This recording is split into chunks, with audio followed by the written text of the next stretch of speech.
The greatest power you possess is your ability to choose. Join Lowe's Moore as he reveals how you can begin to maximize that power by exploring yourself on the deepest levels and committing to making lasting and positive changes. Get ready to achieve breakthroughs that will lead to accelerated growth and transformation, because you are now tuned in to The Blueprint. Why the actions contradict the lamb. I'm fellowshipping when I'm with the fam. That's more relations, that's foreign and foreign.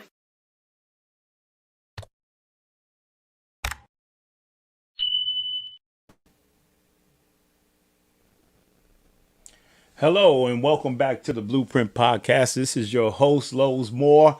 I'm excited to be back with you guys another week on the Blueprint Podcast. I hope you guys are really enjoying this weather. I don't know about you, but I am. It's just been wonderful, wonderful weather, right? And you know what? I'm not expecting it to change anytime soon, right? I want to just keep it going and going and going, right? We want California in the Northeast, right? We want California weather. Minus the earthquakes. Minus the earthquake, minus tornadoes, minus all that stuff.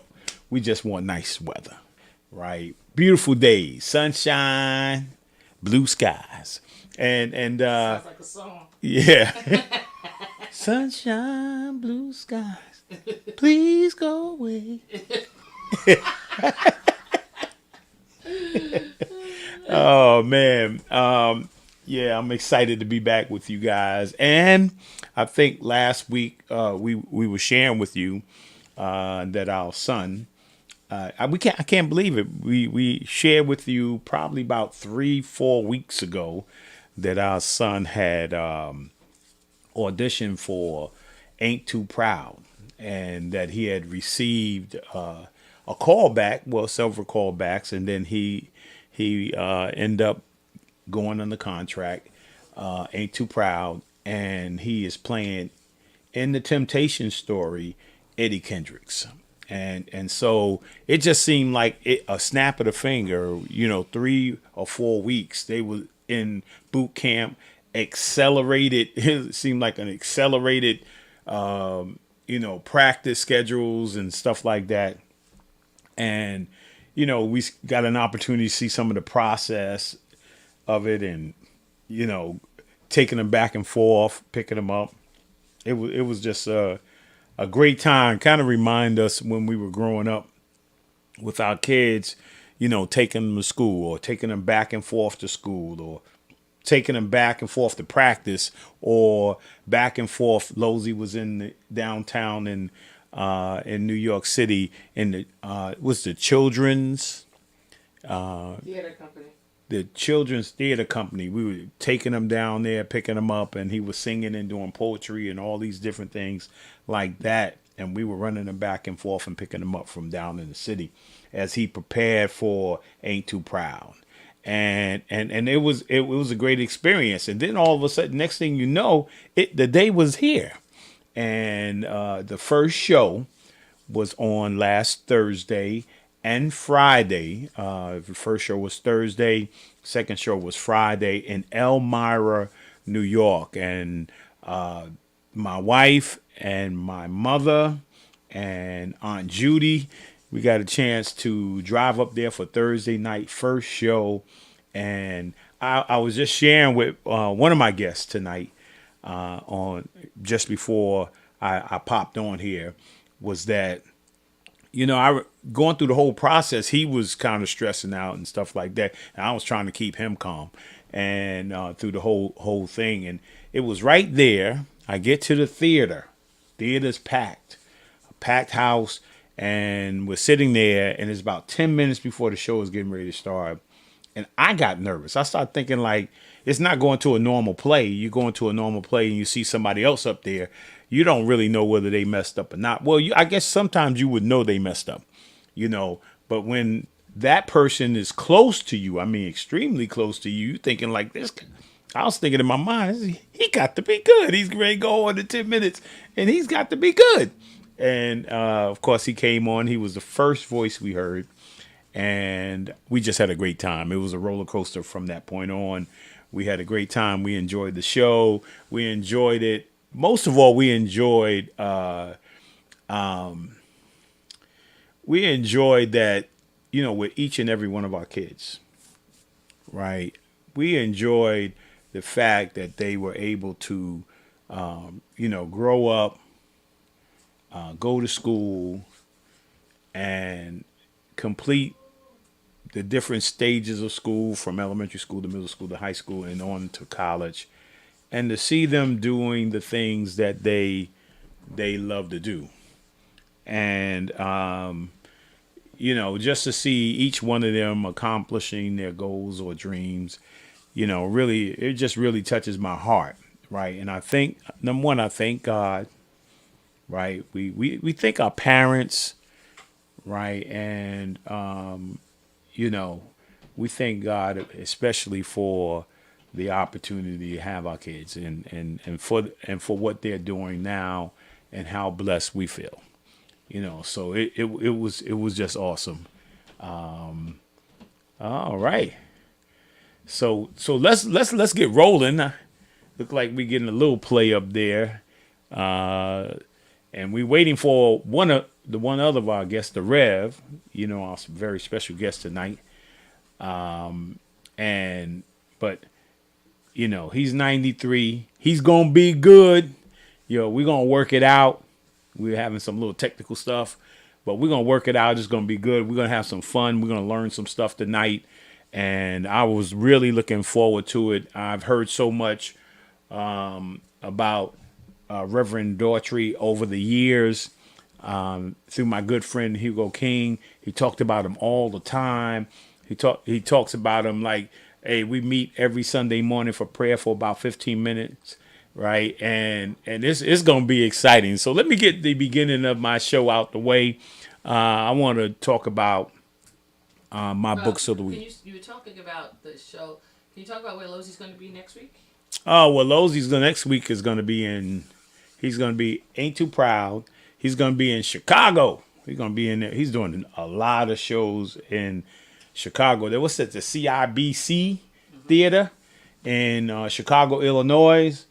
He's going to be there the 24th, 25th, twice on the 25th. It looks like twice on the 25th, right? And must be afternoon show and an evening show, 26, 27, 28, twice on 28th, and then the 29th as well. So he's going to be in Chicago. Get your tickets. Right, go have some fun, relive the story of the Temptations. Man, there's some emotional things going on there, but music is crazy. And let me tell you something: the dancing is insane. The music is great, the actors are great, but the the dancing is insane. The guy who does the choreography won a Tony last year for it. So you're gonna see some guys doing some amazing stuff. I got to see Losey do some stuff I didn't know he could do. So it's gonna be a great time. And if you're in the Northeast and you're looking for him, he's gonna be coming to Schenectady. I mean, right? It's October 6th. October 6th, and he's in Schenectady. At the Proctor Theater, yeah. And we went there to see one of our daughters, Alencia, in Hamilton there in Schenectady. And he's going to be in New Brunswick. October 25th. October 25th, 26th, and 27th. Yeah, we're going to be over there. We're going to see a couple of shows over there. So it's going to be great. All right. So check out my book. Oh, man. That was last week. Okay. Yeah, that was last week. We're still having it this week. Yeah, we're still having the men's call. But here's the books of the week, right? And hopefully we'll get a chance to talk a little bit about them. But it's about 5. These are 5 books here by my guest for this evening, whether it's him or my man Hugo, right? We're going to be talking about Reverend Hubert Daughtry. a legend, a living legend. He's 93 years old, and I'm looking forward to it. But those are his books. Herbert. I mean, Hubert. I don't know Hubert. Herbert Daughtry. Yeah, and I'm gonna. It's gonna be exciting. I've been looking forward to this. So, and then the word. I got words of the week, right? Civil rights, right? I was thinking about that, during the course of this week, and Reverend Daughtry, and thinking about all the things that he's done over his lifetime. And I'm thinking like it's going to be cool, man, to have him on. I saw some video, read some things, did my research, and it's going to be great. And then here's my affirmation, right? My Hill and Pierce Harper affirmation moment, right? It says, yeah, we got it in small print here, but I had to get it in big print over here. 6 important guidelines in life. It says, when you are alone, mind your thoughts. When you are with friends, mind your tongue. When you are angry, mind your temper. When you're in a group, mind your behavior. When you're in trouble, mind your emotions. When God starts blessing you, mind your ego. I like those. I like those a I lot. was going to say, mind your business.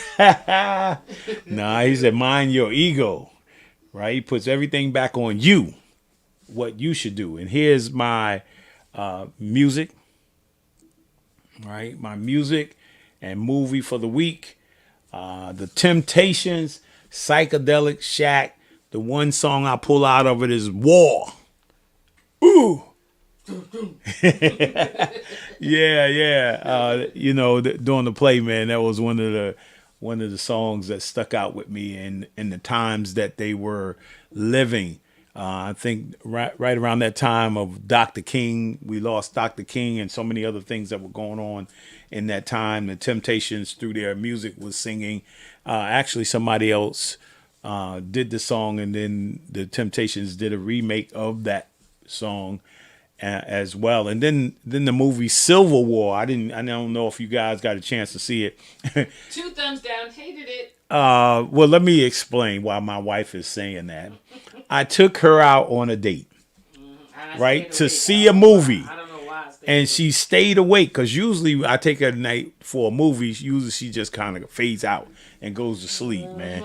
Yeah, and might as well just watch the movies at home when they come out. But figure like we go to this movie, you could get dinner at the theater. We sit back in some relaxed seats and watch the movie. And I took her to see Civil War. It was one that I wanted to see, and I think everybody should see, because in the climate that we find ourselves in, with all the political unrest and all the different things that are going on in life, we hope that this never happens, where you have a civil war in the United States of America. But this is a portrayal of what would happen and if there was a civil war in the United States of America. It's a little crazy. The movie's a little crazy and a little scary. But yeah, check it out. Make yourself aware.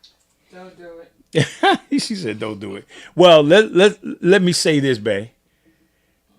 Don't take your girlfriend. Don't take your wife. Don't take her out to dinner and go see Civil War. I mean, let's put it that way. Yeah. Find a movie that's romantic, some action flick or something like that, but don't take her to see a movie like Civil War. Or is that better? Better. All right. Here's my person of the week, the Blueprint person of the week, right? Mr. Barry Gordy. Young man that did Barry Gordy in the play. Let me say to you guys, we saw Motown, when Motown was a play on Broadway. We saw Motown, what?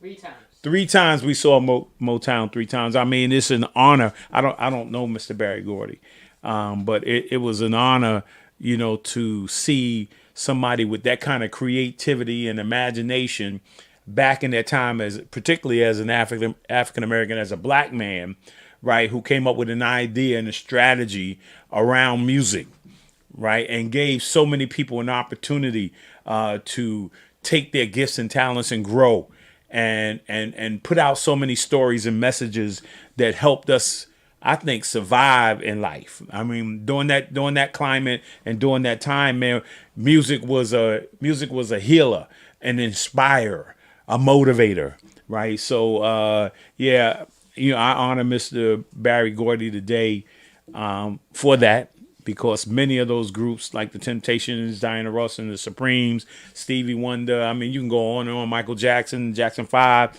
I mean, you can go on and on. Where would we be? What would we do if we didn't have that music, right? So I pay tribute to him this evening, and then I got an acknowledgement. Yeah. So when we talk about music, right, we got to talk about Frankie Beverly. I mean, it would, man, growing up, and even now, man, I don't know that if there's one during the summertime, during the spring, during a wedding, during a party, that you would not hear Frankie Beverly and Maze. It was almost like, with us, the electric slide means something, right? Yeah. But Frankie Beverly. Oh yeah. Nah. Frankie Beverly was the man, right? Frankie Beverly was the man, and man, may he rest in peace. May God bless him and his family, man. But we acknowledge him, man, because I mean, what would we do without Frankie Beverly and Maze? My man was just smooth, man, right? I was paying a little tribute to him last night. We went to a 60th birthday party, and I had my white hat on, I had my white shirt on, I had my white pants on, I had my white sneakers on, because that's what Frankie Beverly would be in. Had a little white hat and his little white shirt. Yeah, I paid tribute to him. I think they're having something coming this week. I think it's going to be Frankie Beverly's Friday. This Friday, I think they're having an all-white Friday. Right? Yeah, so. No white for me. No white for you? No, I've done my white. Has been put away. All right, so that's my acknowledgement. And then I want to, let's get rolling, babe. Well, let's see. I think I have one more thing that I wanted to put up, if you can. Okay. All right. You got, we got Pastor Derek Adams, Manual Pentecostal Faith Temple. He's to the office of Bishop Designate. Right, and that's going to be on Saturday, 9/28, September 28th at 11 a.m. in the morning in Mount Vernon, New York. Congratulations! Yeah. Thank you. Yeah. So I got one video. It's going to be a little long, but it's going to be good. We're going to have some fun. Right? Because she has to wear white. No more white. It is September. It is full. It is officially full. Hey, hold on, babe. Let me correct you. I said in the beginning of the show, right, that summer's going on. It said fall. The first day of fall was yesterday, right? First day of fall was yesterday, but I'm carrying summer over, so you can wear white all the way to October. Yeah. No. All right. Well, check this video out, and then we're gonna see whether we got our guests are gonna be on here. But the longest one, I got the long video and a short video. Sure, gotcha. Yeah. Okay.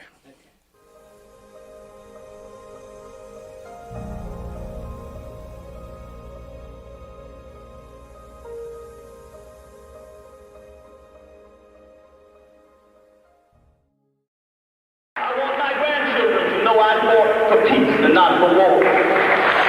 I want generations yet unborn to know where I stood, and I'm glad you're here, because you here are also signifying that we're on the right side of it. I was born by the river in a little tent. Oh, and just like the river, I've been running ever since. It's been a long Finally, O Lord, time we pray coming, but I for the leaders of this great nation. Change Grant gonna unto them come. clarity of vision, sharpness of Oh, mind, yes, it courage of will. heart, tenderness of spirit, fair and balanced judgment. It's been too That what they say and do hard will always living, be consistent but I'm with your will. afraid In your to name we pray. Amen. die. I don't know what's up there beyond the sky. It's been a long time coming, but I know a change gonna come. Oh, yes it will. I go to the movie and I go downtown. Somebody keep telling me don't hang around. It's been a long time coming, but I know change gonna come.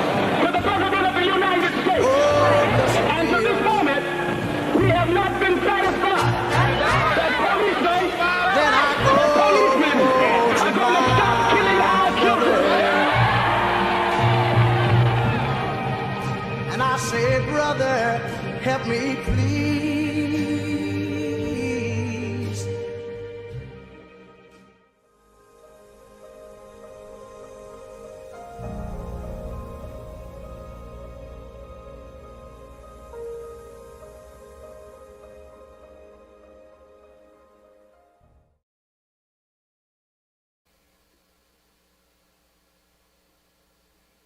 Hugo, How are you? I'm good, and you? Hey, first of all, he's not Reverend Hubert Daughtry. That's my man, Hugo King. He's in the house. He's got Reverend Dorothy on the phone though. Oh, Yes. you got him on the phone? Yes, he's on the phone. He can hear you. Rev, say hello to Lowe's and his wife, Patrice. Hello, everybody. Man, I'm so sorry, so profoundly sorry we can't get this hookup yet. I was eagerly and looking forward to being. But in all things, God works for good and for some reason. But thank you, man. Thank you for your patience. And Brother Hugo is a master of many trades. Got us somehow hooked up in here. And I'm just glad to be on the way I'm on, but wish I could do better with this technology. Well, Rev, look, you 93 years old, man. You doing more stuff than I'm doing at my age. So I want to say thank you, man. Just and I want to also say I want to thank you and Hugo for inviting me on Sunday mornings, man, for the prayer from 8:45 to 9 o'clock, man. I didn't get on there this morning. I don't know. I was hanging out last night. I mean, somebody turned 60 last night, and we were trying to get out of there a little bit early, but it was a long weekend, and I looked up. It was 9 o'clock in the morning. I was like, man, I jumped up. I said, man, I was supposed to be on the call. But anyway, thank you so much, you and Hugo, for inviting me. And I want to welcome you to the Blueprint Podcast. And Rev, talk to us a little bit about, man. I mean, for you, how does this all start? I mean, when you talk a little bit about growing up, man. Talking about family, childhood. Talk a little bit about that. So the audience will get an idea of how this all started. Right, all right. I was born by the river. Go ahead, sing, man, sing. Man, my family tell me the only note I know how to hit is the be quiet note. To be quiet, though. That was two things, man. If I may take this, two groups and a single that I love, have played over and over again, is Sam Cooke's. A change will come.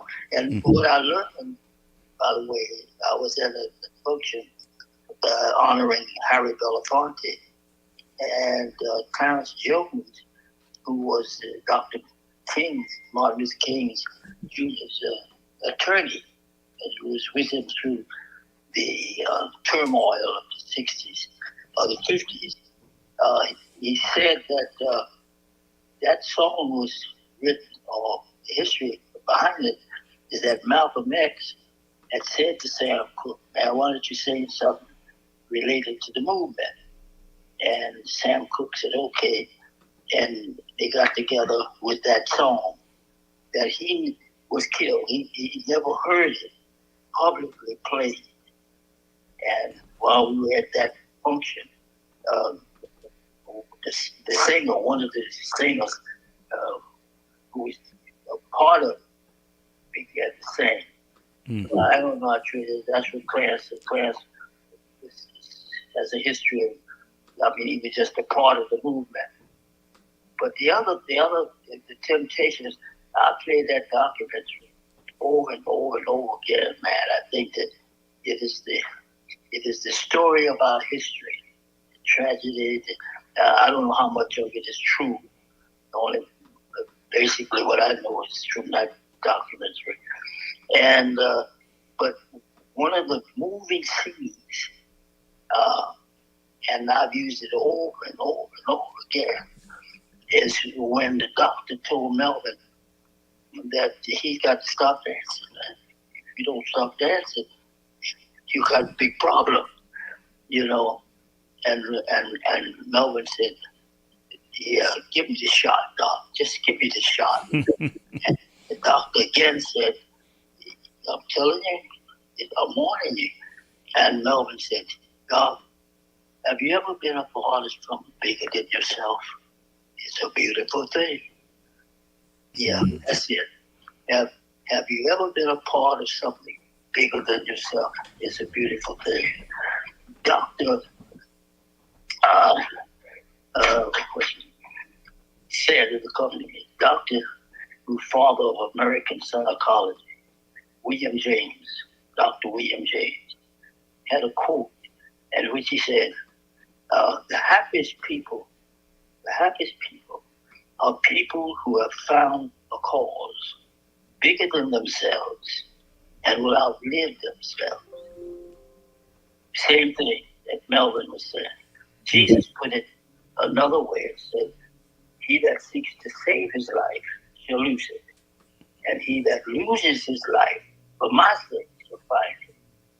So the pursuit of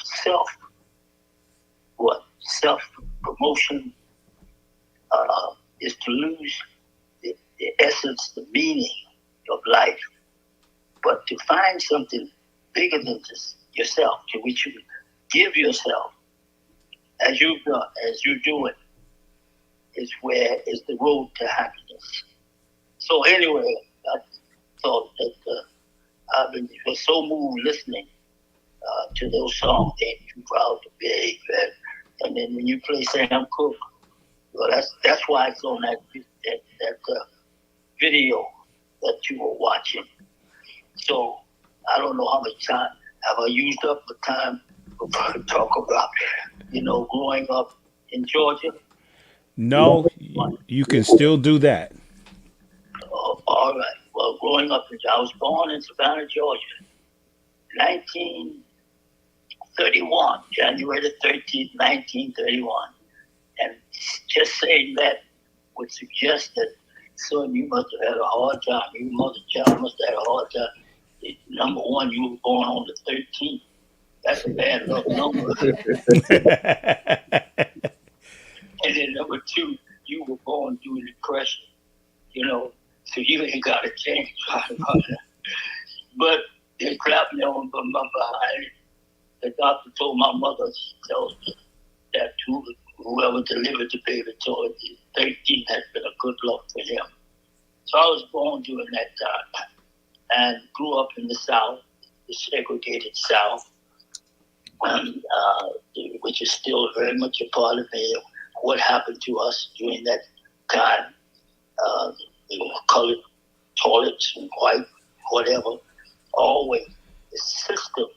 It was not just the people's behavior, which was awful, but the system was designed to instill upon people of African ancestry a sense of their worthlessness, their inferiority. So that the toilets where you go were the worst. The back of the bus, you pay your money, get off the bus and go in the back. Yeah, and then grab a seat until some white person come along. And even if it's a little 10-year-old kid, and you sit there with your grandpa and grandma, and this little white kid say, "Get up, auntie, get up, grandpa, get up, I want to sit down." And you got to get up and let this kid have your seat. It was that kind of dehumanization, that kind of degradation, to instill again a sense of nobodiness. And that was the South that I grew up. But you know what? I don't know where I got it from, but maybe it was part of what I'm supposed to be doing. When I was less than 8 years old, I remember my big brother was born at 8. He wasn't born. But where we lived in Savannah, Georgia, on the corner was Florence Street, going what would be east-west, and going north-south was 44th Street. And so we lived on the corner of Florence and 44th Street. The upper part of that street, white people lived. And the houses were white, the lawns were well manicured. And if you go up halfway the block on the left-hand side was a beautiful park where you could sit, relax, hanging trees of Georgia, the moss, whatever. And when you look southward, was where black folks lived. And the streets were always muddy, always puddles of water, dilapidated houses. And I would stand in the middle of the street and observe the difference. I didn't quite understand it all. I knew that that's the situation we were in. And when my dad, who was the founder of our church in 1931, he left the family tradition. We had been Methodists. My grandfather was a presiding minister in the Methodist church, and his father, Uncle Rob, was a minister.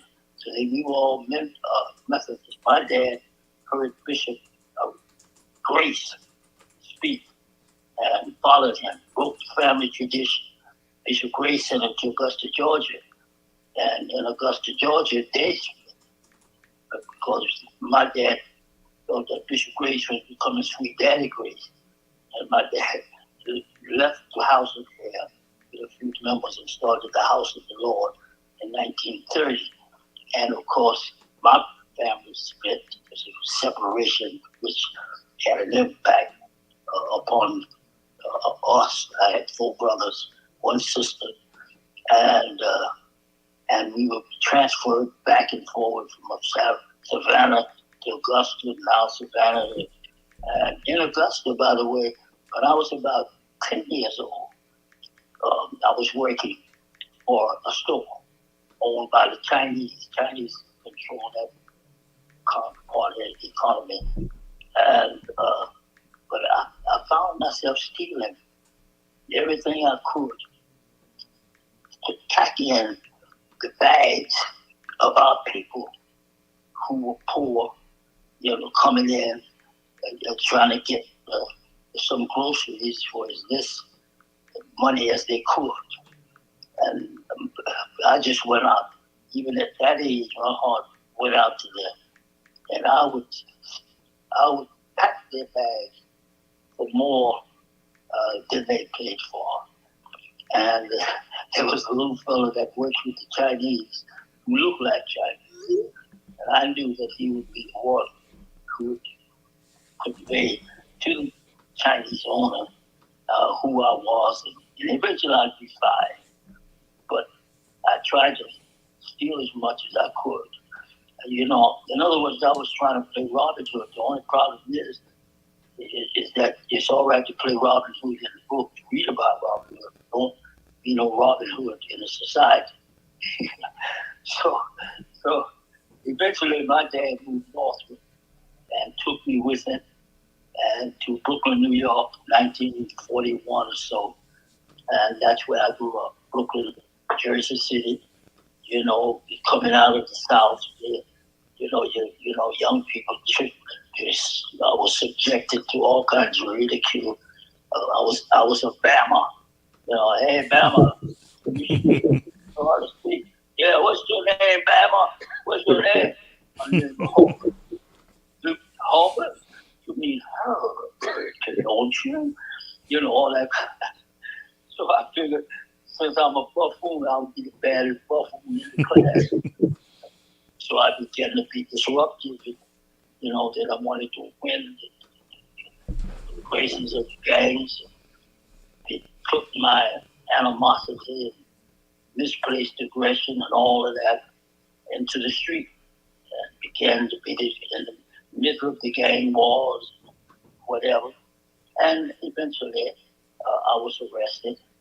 But truthfully, everybody in jail, of course, is there, but truthfully, we weren't doing anything. We walk in the street late at night, and I was said to the other three brothers, I said, listen, man, I'm Superman. I'm fine. And my brother said, get out of here. I said, watch me. And I stood in the doorway, right, of a store. Stood in the doorway, and I pressed, open up my arms. And I said, I don't feel like it tonight. Y'all come back tomorrow. At the point of some white dude across the street had been watching us and playing drums. And when he got a few streets down, 3 blocks down, the police swooped on us like we were number one gangsters in the country. And we hauled us into the precinct and batted us around and then held us overnight. And the next day we went to court, or they sent us to the Raymond Street Jail in Brooklyn and for a sentence. And here we were kids. I had to be about 15, maybe even less, because I was still in school. And here we were kids, treated like gangsters. And batted, if we'd have been white, best cases, you'd say, come and get these kids, you mischievous kids, your parents. So we spent time. I spent a couple of weeks, I think about a month in Raymond, the old Raymond Street Jail in Brooklyn, and then was put on 2 years probation, right? And what happened, Chuck, Brother Lowe's, and Brother Hugo, what happened when I went to jail, Raymond Street Jail, and I was treated like a celebrity. Everybody, hey man, the doctor's in here. Hey doc, hey man, how you doing? People greeted me like ready out the red carpet, So I got to play the role, yeah man. And then finally when we came home off the on probation, 2 years, and the community, man, they laid out the red carpet for me. Hey, dog, how was it, man? Oh, man, I do that stuff on one leg. You know what I mean? I'm a bit tough now. And we think that the society thinks that getting tough, getting hard, all these people, it only toughens them. Going to jail now, I understand, at least a few years ago, was getting tough, getting it made, to have in the street, to have a jail reputation. I mean, that ups your status, and so that started me in a direction. I learned all the tricks of the trade, the gambling, whatever, all the hustles and all the deals from every part of the deck, all the loaded dice. And so one of the biggest monsters in Jersey City. So I had all the adults said that I had promised them. They said, "Hey, man, you got promised." And this number banker, newsboy Mariana said, "Well, come on and work with me, work for me." So I became a number writer, and and Spike's movie. Remember West Indian? What West Indian could memorize numbers. Mm-hmm. Yes, I Yeah, remember that. yeah. There used to be a guy in Jersey City named Cadillac Stewart, who was everybody's hero, all of us young gangsters' heroes. And he used to drive a long black Cadillac, and we called him Cadillac Stewart. And he would write a number. He'd walk the street, and write a number, "Hey, Cadillac, give me so and so and so," and he'd point and keep on walking. Got it. And nobody ever known to hit the number and didn't get paid. Cadillac had it all in his head. And I said, I want to be like Cadillac. So, in fact, Cadillac then went to Manhattan, Dewey Square, where he continued his writing. And so when I was writing, I would walk so many blocks, and then there was a place that everybody hung out. You go in there and write the numbers in the book. But he was my hero. But then what happened? I got strung out on dope, man. I was the youngest dope user. The dope at that time was heroin. And brother put the needle in my arm. I was around 16. And he didn't force me. In fact, he tried to discourage me. He said, "Man, don't do this. I can't do this. I'm going to." I said, "Man, go on. I'm good. Let's see what's happening." Well, I got strung out. And so when I got strung out, I had to use the money. Newsboy he said I had promised, and I didn't have to turn in the money until the week. Then that was unusual. He wanted money every day. Worker, he wanted the money. But he allowed us, several of us, what he was doing was capitalizing our hustle, knowing that we're not going to hardly lose. So here's some money to hustle. Just give me my money at the end of the week. But now I'm hung out. I'm strung out, and every penny I get, I'm trying to get me a fix, as we used to call it. I don't know what you're calling it today, but you got to get a fix, man. So I'm looking for the jump, man. And then after a while, you start selling. I start selling this stuff to support my habit. But then people hit, and when they hit, you couldn't get paid because I didn't use the money to buy dope. And so I joined the army. I put in the army. I tried to get away, and the whole thing. And I joined the army about 18 years old, and I loved it. Which again, Lord, is the whole thing about being committed to a cause. When I joined the army, I was one of the best soldiers in the camp, 150 men constituted camp, as you probably know. And I won Soldier of the Month. And so I'm about 18, 19, straight off the street of Brooklyn, Jersey City. And I'm soldier. I love this stuff, man. The discipline, the camaraderie, the fact that I'm fighting for something. Man, we doing the Korean War. We said, man, I'm going to get me some goop. They taught us, to name your enemy. Therefore, reduce the humanity. You can kill a goop. It's hard to kill a human being. So I soldiered, man. And until, again, I could never free myself from the dope addiction. And I had that problem. And then I went out on first, getting ready to send me to Korea. going to Korea. And I went out on a furlough, and right outside the camp, there was this little diner. And I went outside to this little diner, and I got to answer this biological imperative, and I'm trying to shake it. I got to get to the bathroom.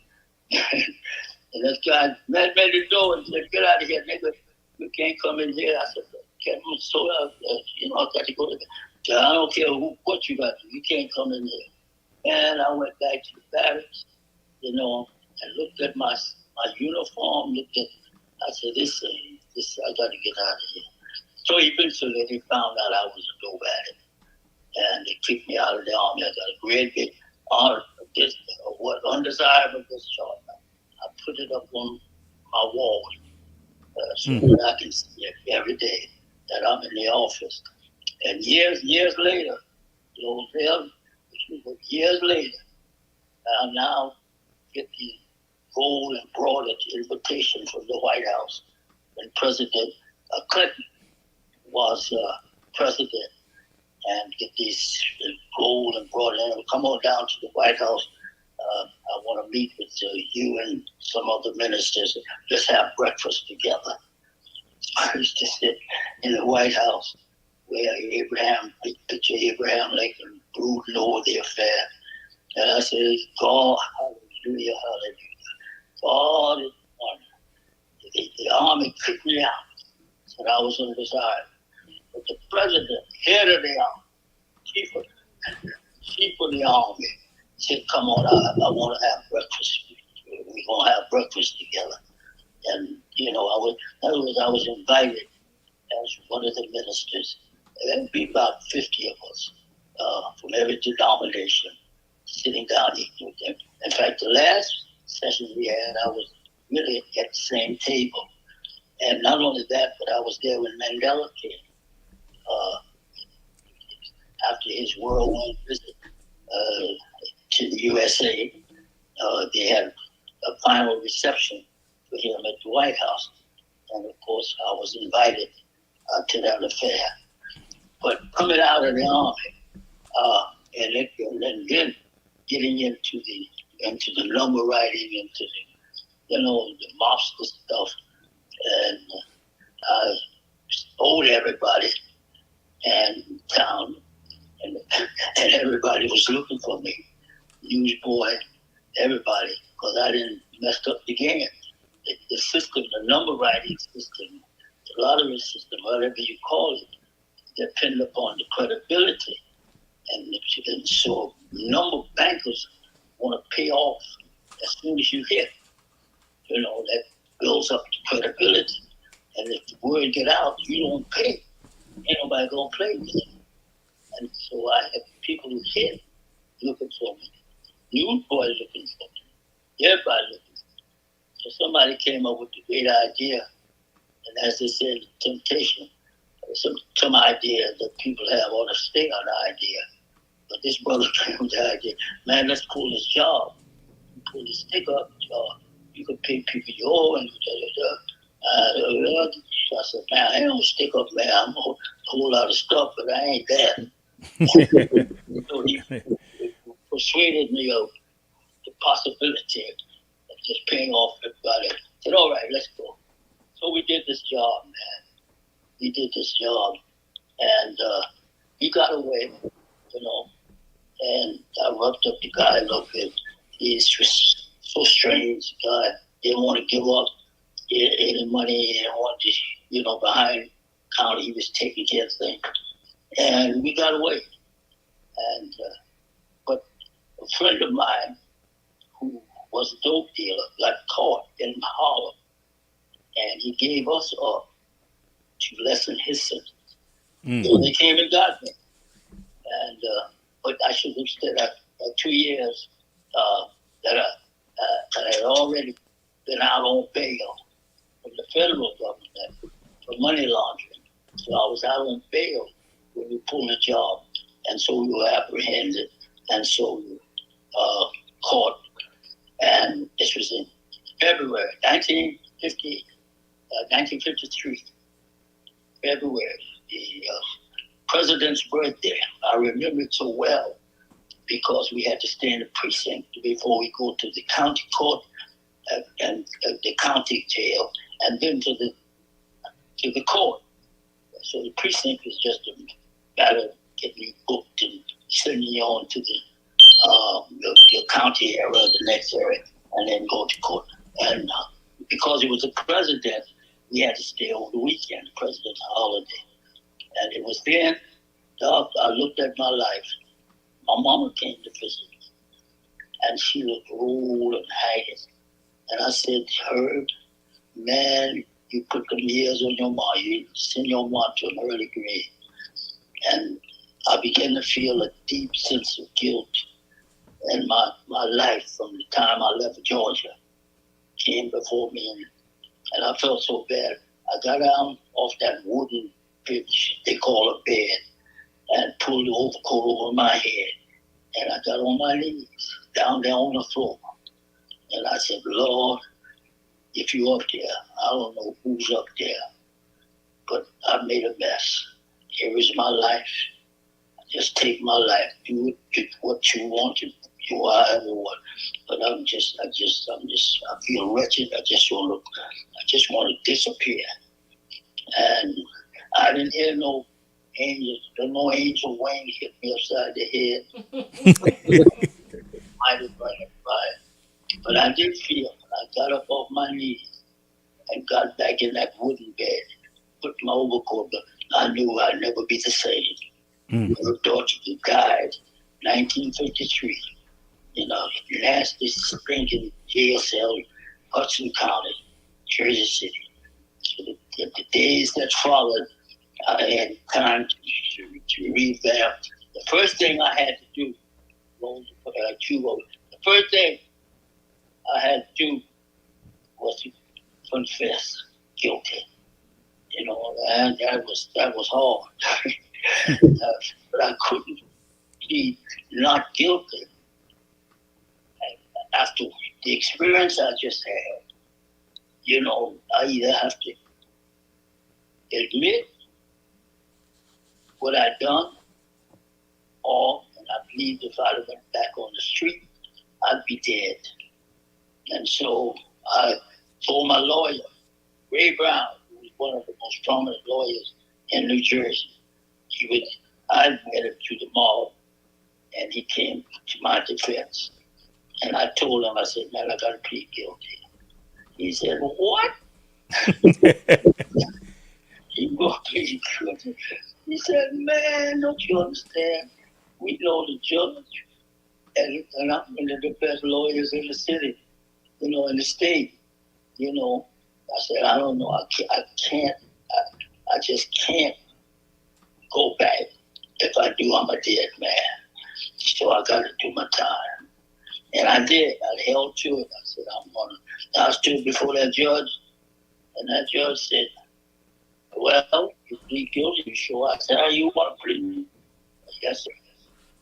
He said, well, I'm going to sentence you on 3 counts. Number 1, on the weapon. You had the weapon. Yes, I was in possession of the weapon, 7 to 10 years. And you didn't treat people right in the place. And you kind of was a little rough on them. Yes, sir. I was 7 to 10 years. And for the robbery itself, you took the money that, yes, sir, 7 to 10 years. So I'm hearing these years roll off. I said, wait a minute, maybe I made the wrong decision. Oh, he said, maybe I made the wrong decision here. But at the end, he said, but I'm going to run them concurrent. And so you only have 7 to 10 years to do it. And I'm sentencing you to Trenton, New Jersey State Prison. And I said, well, that's what I said to the Lord. I'm in your hand. You do with me as you please. But what really shocked me and almost blew my face was now I got to go see the feds. Right? Now I got to go see the feds. And when I went to see the feds, they tacked on 2 more years. I was sentenced to 2 years at the federal penitentiary in, correctional facility now. Used to be penitentiary. So I had to do 2 years in the feds, which was in a sense a blessing in disguise because I did about 5 years in Trenton, right? And I was paroled to the feds. And if the feds didn't come pick me up, I'd have to come back to the parole board in Trenton after 2 years. So what I was complaining about served my interest. Plus the prisons were better. I like to think I did my undergrad work at Trenton and my post work at Lewisburg. Lewisburg had a much highly intellectual climate. Jim Greenglass, I don't know if you remember the story, he turned state's evidence. They were atomic spies. His sister Ethel Rosenberg and Mary Julius Rosenberg, they got the chair in New York. And Greenglass, Jim, was my math teacher. I had a benediction teacher who was a German spy. Greenglass was a Russian spy. And so I met a lot of people. As I said, it was very much an intellectual climate. So I came home in 1958. And my dad had started a church in Brooklyn in 1940, 41 or so.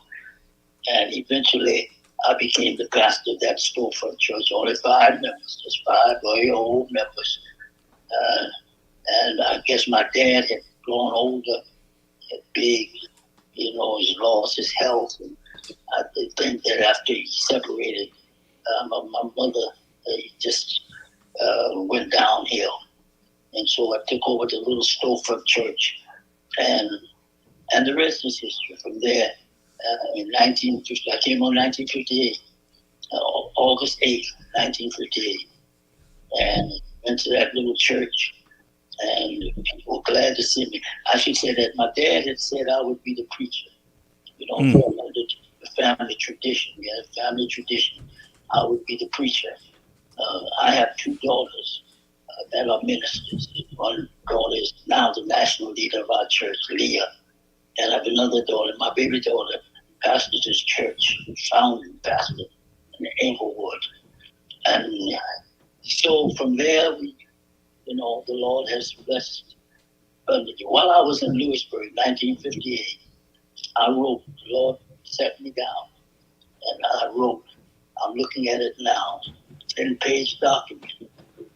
And the Lord said to me, this is what I want you to do.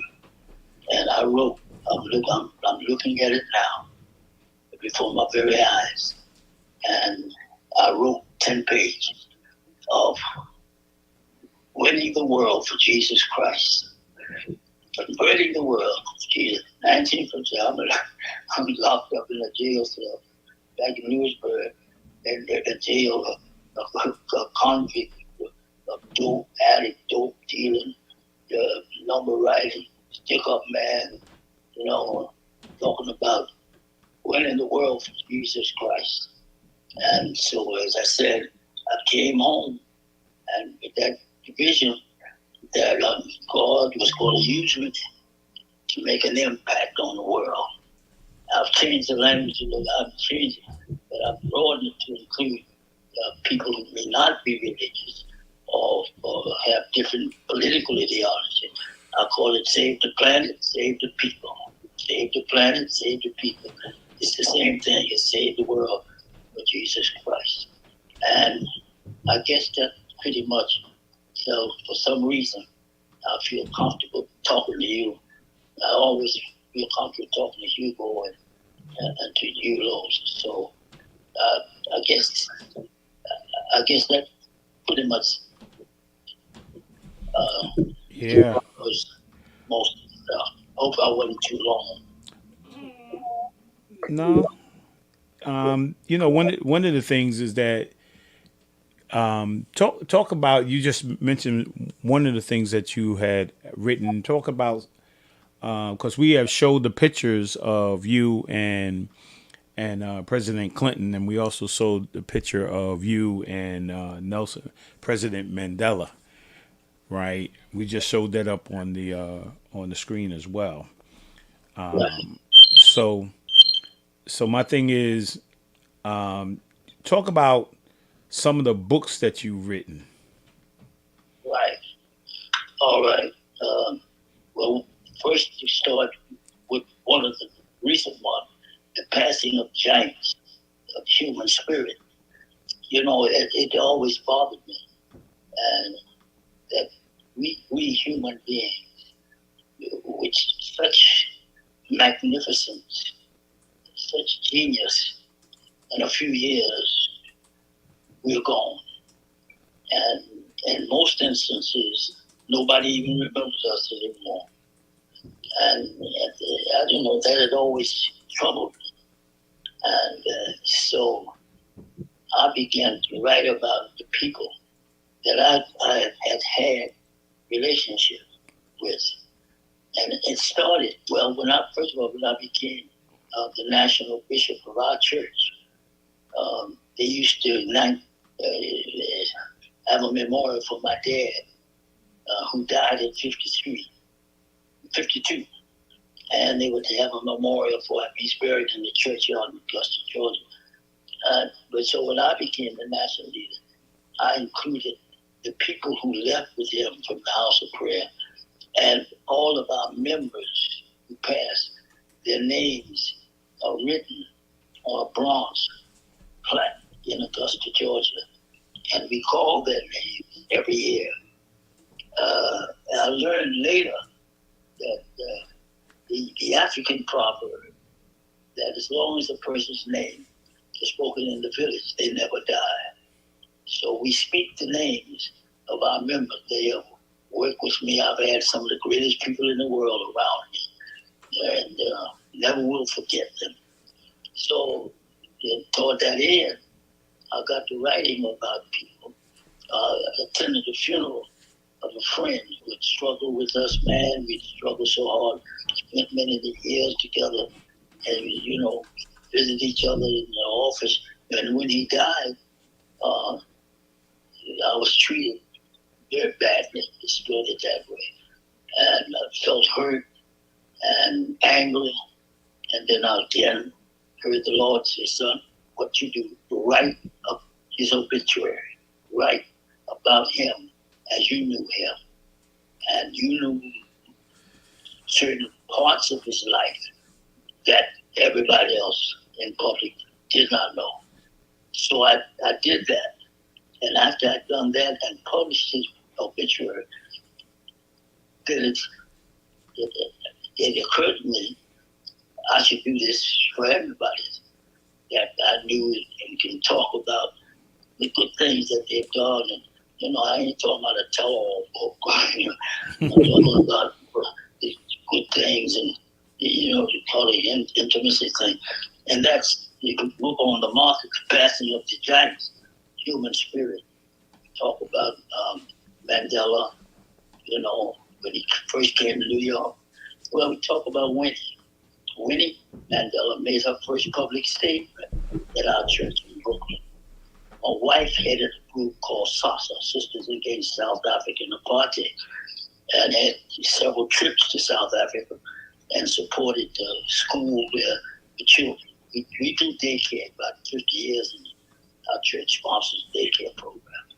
So when Mandela was freed, and of course our church and I was among the first to start organizing around Free Mandela, Free South Africa. We had a sign on the churches. We had a sign that says Free Mandela, Free South Africa. And people used to say, "We don't free South Africa, we gotta free America." So, but we were on the struggle. And so when Nelson was freed, obviously, when he came to New York, we were part of the welcoming committee and all that. And so when he died, I was invited along with Jesse Jackson to participate in this, in his ancestral home, New South Africa, and we did the funeral, about 4,000 people in a tent, and then about 25 yards left, going up to a hillside from his hometown, from his home, was the actual burial site, and only 400 people were invited. 400 people from around the world were there as 17 of us did the burial of Nelson Mandela. I was told you're not supposed to talk too much about the burial of a king, so much is supposed to be left secret. But Jesse Jackson and I, and my grandson, by the way, he's the 6th generation of preachers in our family, took him with me, and we did the burial with Mandela. And others, that we struggle with, from Pope John Paul II, his two drugs on the street, to Sonny Carson, and to, Sonny Carson. So that was the book that's most recent out. And then the other one is the reflections on the pandemic. And during the pandemic, I wrote what we were doing. We're not going to allow the pandemic, the COVID, to stop us from reaching out. And so I learned how to operate to some extent this phone and to call people. And so from the telephone, we continue to reach out, create different kinds of settings of amassing people where they are. We couldn't meet. And by the way, this is how we got started with Hugo, that we had been doing the basketball prayer, and I could no longer play. I played till I was 80, by the way. And then I had this operation on my shoulder, my vertebrae, bad operation. And I can't lift my arms but so high. And so I heard the Lord say, son, you can't play, so pray. And so we gathered people around the circle, and it became a tradition. When the COVID came, we couldn't gather. So we decided, let's do conference calls. And that's what we did. Brother Hugo and I organized the conference calls in the evening. And then when they could go back into the gym, we decided that we wanted to keep the Sunday, the 8:45 prayer, even though I used to go to the gym earlier. We wanted that as a memorial. And so reflections on the pandemic. Then you see another reason is reparation, theology. That is a study of God in relation to reparation and liberation. So to combine the two. So that's another book. And one that's coming out now, in fact, I got off the phone earlier, that doing a final touch on, I've written 365 prayers, those, prayer for every day in the year, over a period of time. And God gave me to write these prayers. And so we've been working on them for a long time. And my editor, assistant editor, she does the work and getting it ready to give to the editors, which they have already done. Should be out next week. That's 365 prayers. Prayer for every day in the year. And then I've gone, and then we got made to master. I'm impressed with the fact that God has made us to master, be the apex of God's creation, and we should be in charge, of life, not have things in charge of us, but we should walk across the pages of history with a sense of ownership. We are God's masterpiece. And so I've written a book on master. We're made to master. And so the second book that's coming out is When Great Minds Meet and Mingle, Great Things Happen. I was given an award by the Proctor Conference. Proctor was a great theologian, great scholar, and they have a conference that they do named after him. A conference, and they give awards. So they gave me the award, me and several other persons, some years ago, and it inspired me to think through the conferences that I've attended. You know, from everything from the Grand African Congress in Tanzania, OAU conferences in Libya, and Kenya, the World Council of Churches Conference. 3 years we studied salvation today up and down the world, and all these conferences that I've attended. That book is coming out next week, I think, and it will constitute a part of a trilogy of my biography, which is some of what I've told you. That will be the third volume. I started with the third first. That volume will speak to the conferences that I've attended. You know, can you imagine? Yeah, jailbird straight out of the stinking jail cell.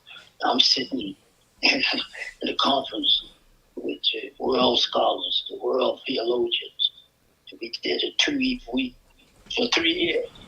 We've been in Vietnam, Bangkok, and there's at the Theological Institute in Basel, Switzerland, that we spent 2 weeks with the scholars of the world. And wow. They were trying to figure out salvation today. So, man, salvation today don't take that long. I put the Holy Ghost. But if you want to fly me around the world to talk about salvation, I'm with the program. I want to know when you're going to do the next one.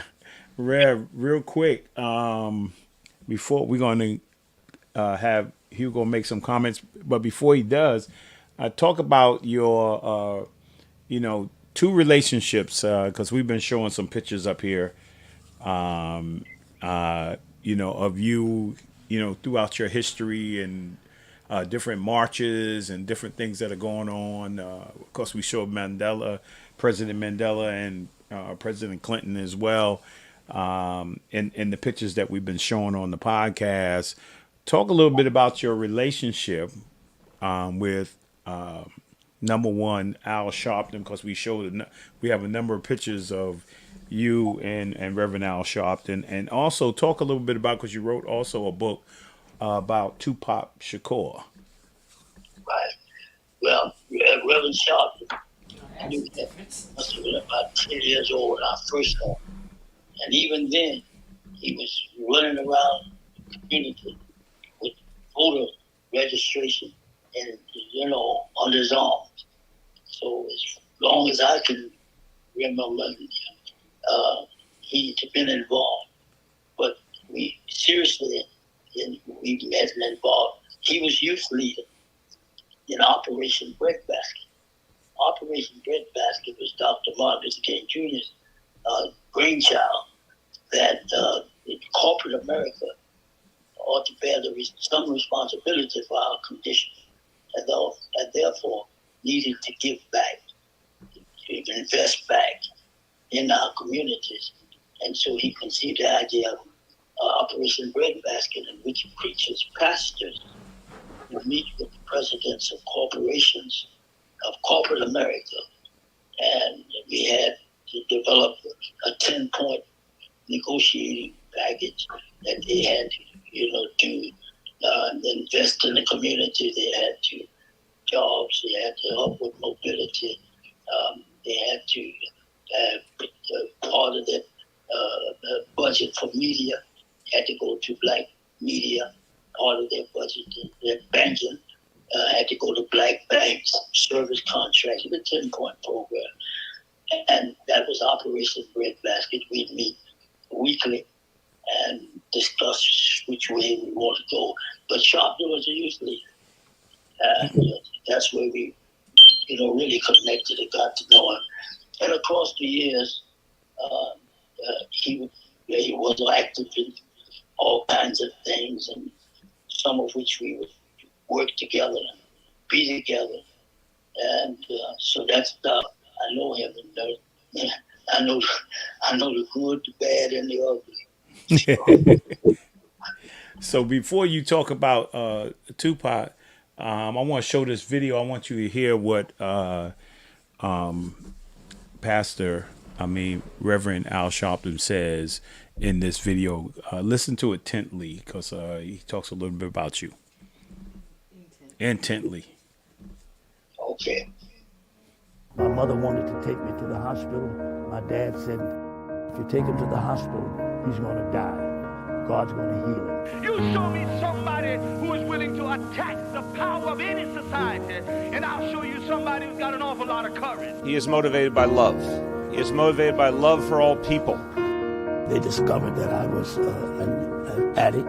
Herbert Daughtry, had it not been for him, there wouldn't have been many of us in this room. Jail, I was arrested for armed robbery, assault, and weapon possession. I had become addicted to heroin. I was engaged in all kinds of activities in order to secure money. And you take me from this day on and make me what you want me to be. I knew that I was changed, and I knew I would be different. We are here in the citadel of capitalism because we know the connection. The way you live, the way you are confined to live, are directly traceable to these people right here.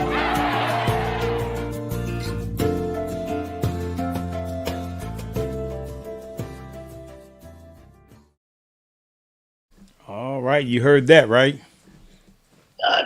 Vaguely, I couldn't make out most of it. But Yeah, he was saying without you, he was talking to the audience in the church. He said, without you, many of us would not be here. Yeah. Yeah, he has paid me some glowing tributes. Yeah. And when is the movie coming out? I mean, I saw at the end it said The Servant. What is it? When is your movie coming out? I mean, who's going if there had to be somebody who would play you in the movie, who would you want them to play you? That's a good question. I don't know. I don't know who that would be. I don't know. I'm not that close to the movie industry and entertainment. I would say Don Cheadle. You know. My wife said Don Cheadle. Don Cheadle. Don Cheadle. Yeah, you remember Don Cheadle? He did the movie Rebound. He played somebody. He died, didn't he? No. He played the basketball player that could really jump real high back in the day. Remember that? Don Cheadle played that, and he played in. Did he play in Rwanda? Yes, I believe so. Yeah. Hotel Rwanda. Mm-hmm. Yeah. He played in that movie. Played in Rosewood. Rosewood. Yeah. He's well, good. Tell Spike. He said, "Tell Spike." Yeah. So, real quick, talk to us about your relationship and with Tupac, and then we're gonna bring on Hugo. We're gonna have him talk about you a little bit. All right. Let me tell you, I tell Spike. He put me in that movie, Mo Better Blues. Did you see that? I saw Mo Better Blues. You in there? Yeah, I guess that's the name of the movie. Yeah, Mo Better Blues is the name of the movie. I married Spike's sister Joey and Denzel Washington. Okay. Yeah, it's a make a cameo. I needed it. Like he asked me to do that, so I did it. You know that racism go. I should have got a Academy. I didn't. He said he should have got Academy. Oh man. Yeah. After all, who played a minister better than I? That was a tough role. That was a tough role. So anyway, he right to him, man, since he discovered me, he didn't forgot about me. I saw him not long ago. He made some autographing and stuff. But anyway, in the Lord's own time, you know how that is. Yes, sir. God's got a timetable, and when God works, things happen in the twinkling of an eye. Yes, sir. Yeah, but Tupac, his mother, Minnie, John, I was very close to the party, Black Panther Party. That has been our ministry. We were able to synthesize the most radical politics, the Afrocentrism, and the moderate conservative religion, which is I'm Pentecostal, man, and read to the right of the Neanderthal man. So been able to, I guess maybe that's one of the reasons I try to figure out why the Lord picked me out to do what I did, and maybe that's one of the reasons.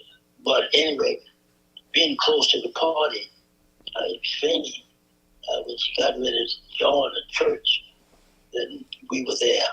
And even before, we'd been together on many marches and stuff. So she joined and with Tupac and his sister Sedgwick and her sister Gloria. And Tupac grew up, he must have been about 10, 11. He grew up around the church. And eventually, Finney got strung out. And he moved to Baltimore. And he's always been artistic, right? Poetry and whatever. So eventually he became a superstar. And he would come to New York. Whenever he'd come to New York, Finney would call me and say, Park is in town. He wants to see you. Go by and see him. Go by. And I would drop in on him. Of course, he was in a different lane than I was. I didn't stay long. I waved from a distance. But he was always very respectful. Yes, Reverend, yes. And but when he was shot, remember he was shot 5 times. Then he sent for me, and when he sent for me, I went up immediately up to the hospital, and he looked like he was gone. He was semi-conscious or almost conscious, or whatever. They were reluctant even to let me see him.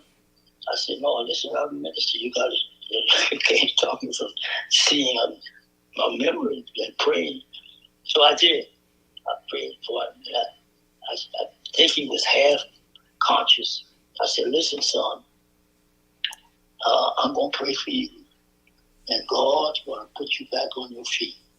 And when that happened, you and I, we got to have a good father-son talk." And I prayed for him. And our church, where he was, Bellevue, our church was about half an hour, 45 minutes away in Brooklyn, downtown Brooklyn. And when I got to the church, one of my deacons met me at the door, and he said, "Hey, Master, did you hear about Pop?"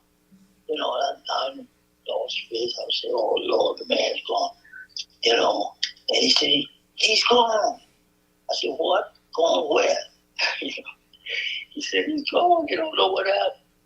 You don't know where happened. He got up. He's gone from the hospital."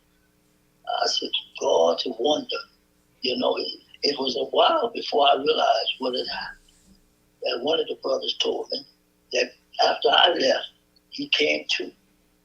he came at least conscious enough to realize he was by himself, alone in the hospital.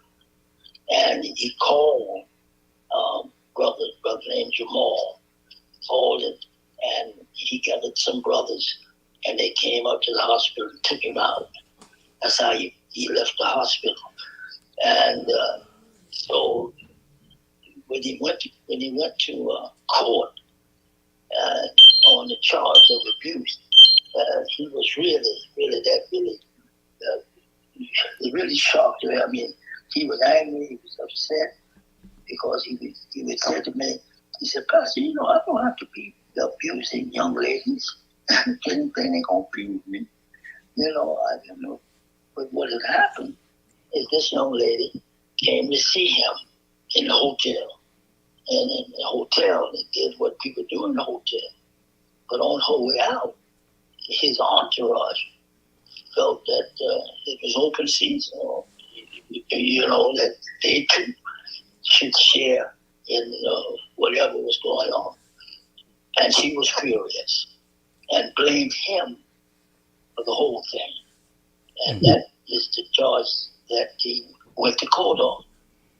And when he went to court, he got, 3 to 5 years or something.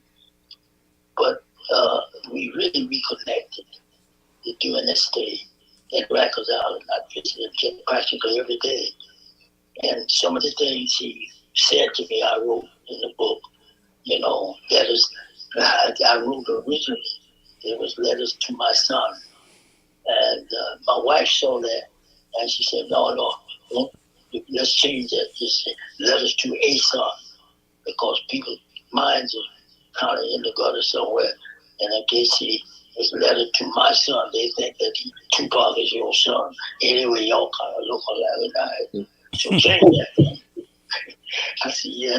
I said, that's why I've been married 62 years, man. So to your wife, God bless you. And thank you for being home. God bless you too. I learned how to be married 62 years, and sometimes you just have to eat your soup, So she said, change the name. So we called the book, Letters to his son. But he said, I don't have to do that. And a couple of things he said, and while there, I used to say to him, man, Pop, man, you have such influence on these young people. Why don't we travel together? You rap, and then let me rap. You do that. He smiled, give me a great big old toothy smile, but never agreed. And, but he began to have different reflections. For an example, he said, man, I didn't do anything to that young lady. He said, but I didn't show up. I could have stopped what did happen. And I didn't show up, and I'm being accused of not showing up. And I have done some bad things, and I left that young lady among the fellas, and I didn't show up. So I realized I'm paying time for that. And I've used that often. Do you show up to assist somebody who's in trouble? Do you show up? And if you don't show up, then you're guilty, as was Tupac, who came to realize. The other thing that he said I use often is that he said, Pastor, listen, because he felt it always talking, writing, talking. And he said that when I want to achieve something, I put it on the wall. I used to draw a picture, put it on the wall over my bed. And I will not sleep in the bed. I'll sleep on the floor, I'll sleep on the couch, but I will not sleep in the bed until I achieve what I put on the wall. And I said, man, I didn't know you were in the metaphysics. He said, what are you talking about? I don't know what you know. Obviously metaphysics is the study of the spiritual beyond the physical. But what he had stumbled upon is a universal principle, your dominant desire, your consuming passion, whatever it is going to pull you, the energy, it's going to pull you toward the realization of it, or it that's going to meet you but the rendezvous is inevitable. And that's what he had discovered. And I've used that often. And while we never got to travel together in the flesh, but I do feel that he finally gave us a lot of money, which allowed me to travel up and down the country, talking to young people. Gladys, you know, she was very generous. And so Tupac was always with me, you know, was always part of it. And anytime I tell the stories and the books, you know, that I've read, I tell you this in conclusion, to show you how much young people, they just couldn't believe he died. Something wrong, so I'm sorry. But I spoke at some place and I was talking about relationships and how and powerful he was and whatever. And so one younger lady came up to me and she said, "I got your book. Would you autograph it? Would you autograph it for me?" My chest about my head went up. I had to tone up my voice. Sure, young lady, you had the autograph for you. And I turned the page and got ready to write. She said, "And say you Tupac's pastor." Awesome. Well, Rev, I want to thank you, man. We made it happen, right? We made it happen. Tonight, man. I'm hoping that the people who are listening, right, and we were listening too. I mean, Hugo was listening, I was listening, my wife is listening, and because you have to listen intently, right, to what you were saying, because the story is so powerful, right? I mean, I learned a lot tonight. I'm sure that if whoever's listening and they have kids and whoever they share this with will hear your message, your life's message, your story. I mean, I know one thing I gained was like, you can start one place, right? Yeah. I remember, what's his name? Brown. Les Brown said, "It's not how you start, but how you finish." That's right. Right. And that people, as long as you hear, you get the opportunity to turn it around. Right. And the other thing I got out of it was, you got to find purpose. And I know Dr. Miles Monroe talks about the power of purpose. Right. And then when you find your purpose, right, you really find your life. Yes. Right. And so I truly want to say thank you, man. And we made a way. Hugo made a way for you to get on. I don't want to keep you on any longer unless you got any comments or questions, final comments or questions. I'll holler at Hugo and we'll close out. But I want to thank you. Any final comments or thoughts, Rev? But before he does that, Rose, I'd like for him to talk about the Barclay Center real quick. Oh, yeah. Talk about the Barclays. How that came about and what they did for him. The Barclay Center? Yes. Right. Yeah. When we heard that they were going to do this development, the $4.5 billion development, and the way it was going to be, which is several blocks from where our church sit. At first, I was reluctant to get involved. The community almost unanimously rejected the idea that they were going to do this major development, which would disrupt Brooklyn. It was going to change the environment. It was going to contaminate the community with all the traffic. So, but I knew Bruce Ratner, the developer. And in fact, his brother was my attorney. And I won a lawsuit. I won a lawsuit against the media, one of the major outlets, on a character defamation. That gives you an idea how they were coming after me, because you're not supposed to win those cases. And So anyway, I decided to support the project. I decided to support it, and we developed a 6-point program that we put before the Bruce Radner and the people. And the 6 points was that, number one, there would be a community foundation, and they would put money into the foundation, and we would be in charge of funding those groups in the community that are struggling at the base but don't know how to get money, don't know how to get funded, going into their pocketbooks and their church. So that was one thing. And they did. They would put money in annually. We'd have a program about grants. The second thing, we wanted a suite in the arena, and we wanted seats in the arena, and they agreed to give us a suite. We have a suite in the arena, and 4 lower bowl seats, close to whatever the event is, and then 50 upper bowl. But the suite seats about 16, and you know what the suite is in those places, and we thought it would be an ideal way to expand our people's exposure as to the way other people watch events. Mm-hmm. And so we prioritize, those who are at what is called the lower class, homeless brothers who have had run-ins with the law.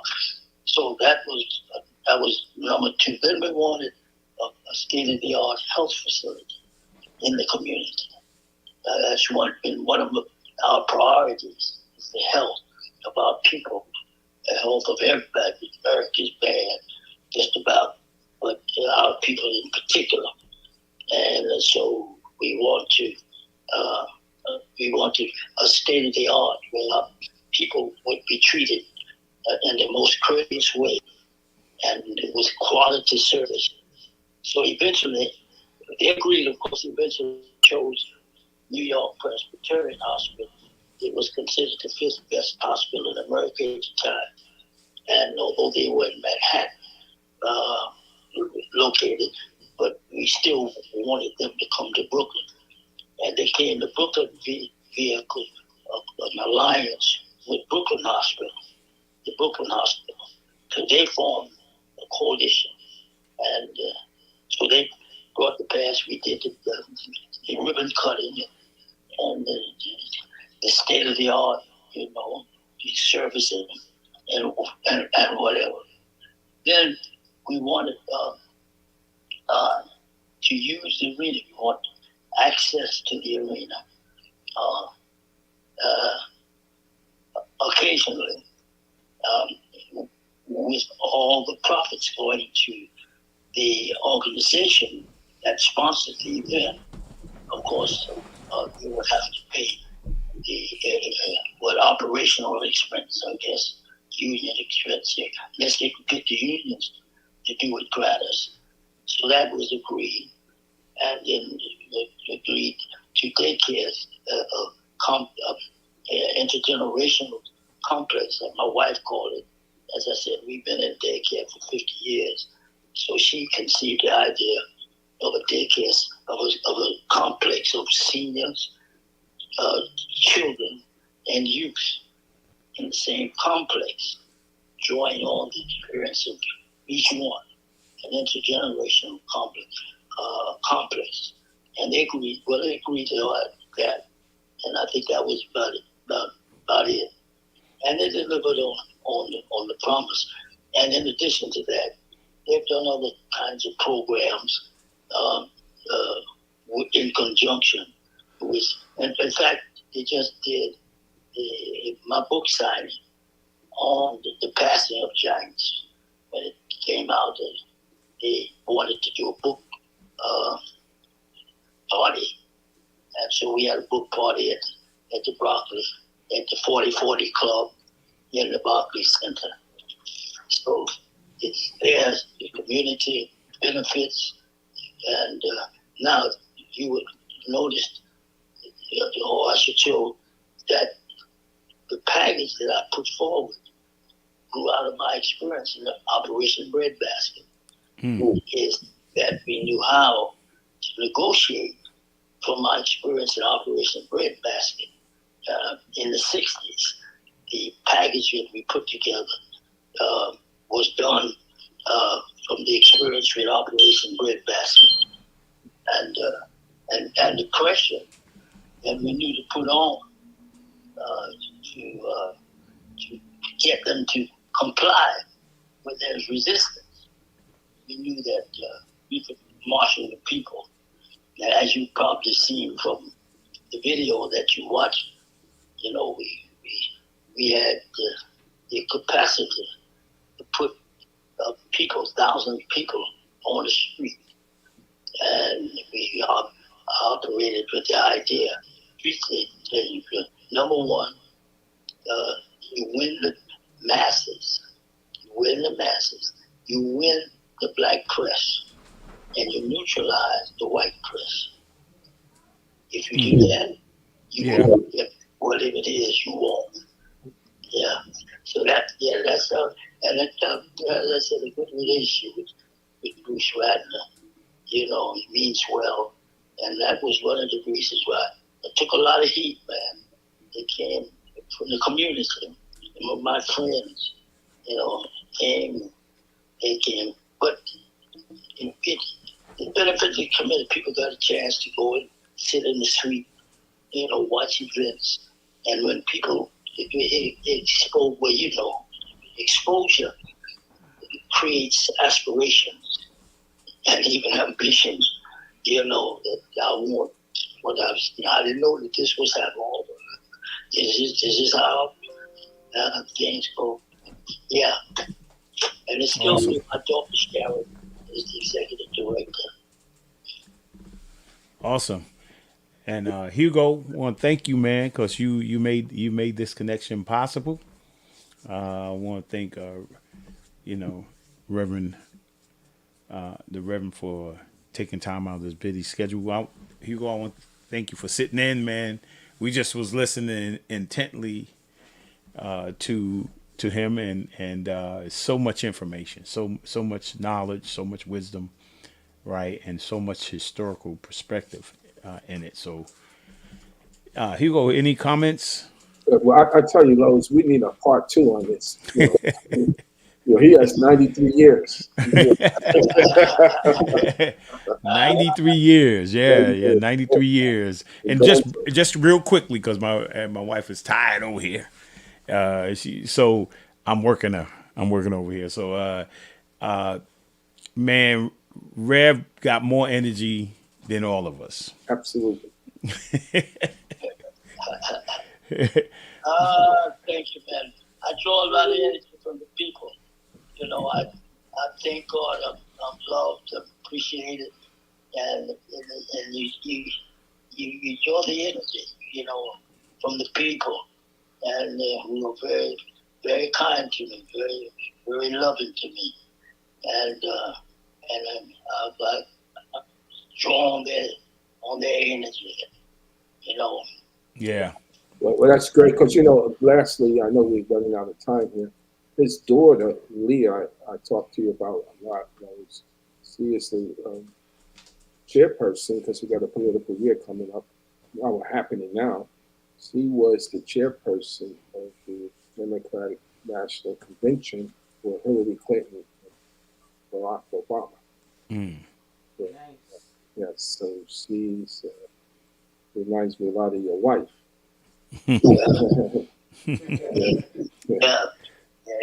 Yeah. Well.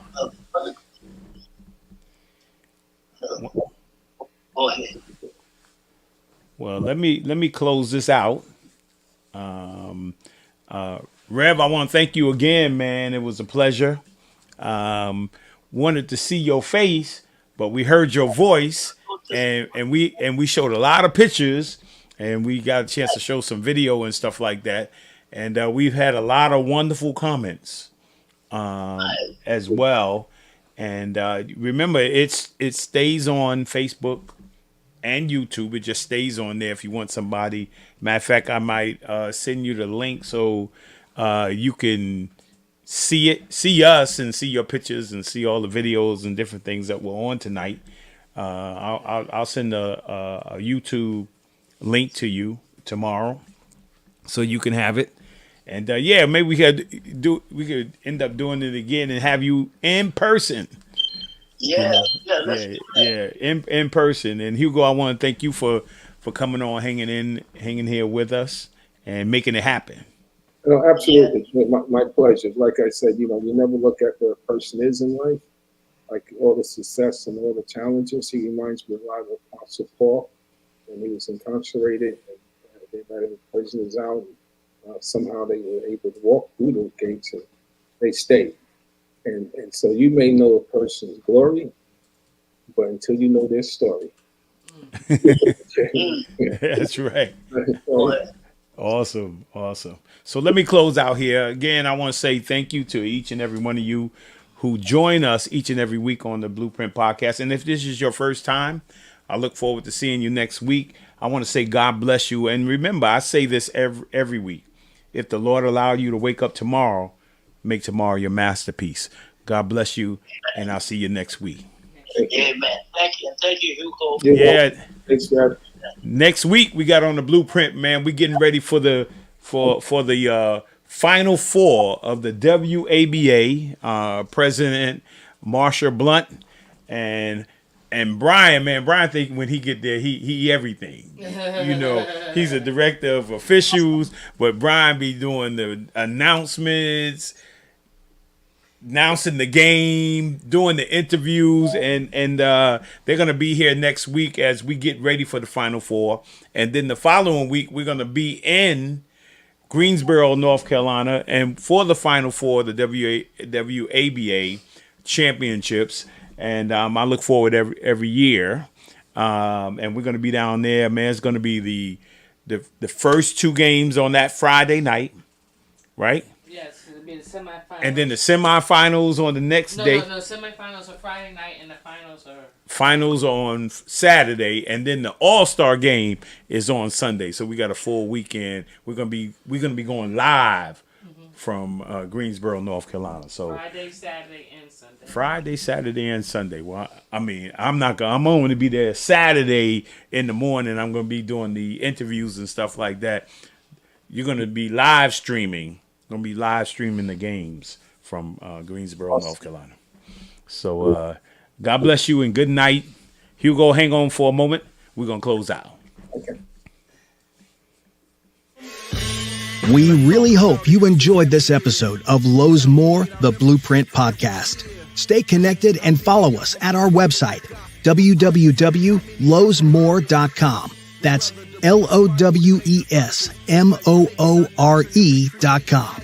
You can also join the discussion on Twitter at Lowe's More and on Facebook at Lowe's More Jr. As always, thank you for pushing your mindset towards a better reality. This concludes the most thought-provoking portion of your day.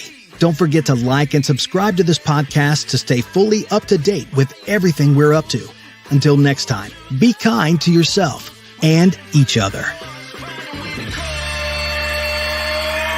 What they teaching is a joke. I ain't buying it like I'm broke. Insufficient funds for insignificant.